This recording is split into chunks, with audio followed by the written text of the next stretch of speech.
And here's another piece of evidence that is very much C.J. Stroud for the Panthers.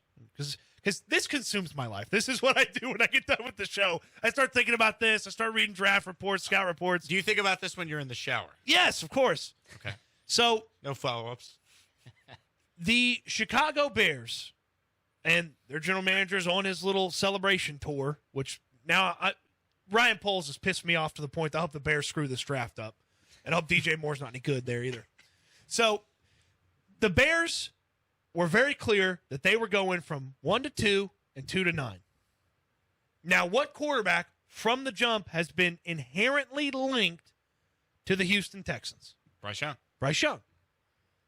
So the Panthers were comfortable coming all the way to number 2, and the Panthers were not the part of the trade that fell apart.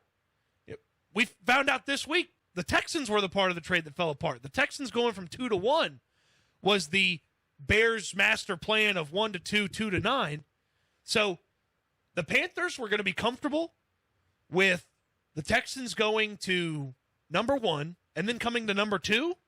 That's about C.J. Stroud, because the Texans were not going to 1 to pick C.J. Stroud. They were going to 1 to pick Bryce Young. Mm-hmm. Now, does the owner walk down the hallway to Scott Fitterer's office and say, stop screwing around, I want Bryce Young, go get number 1?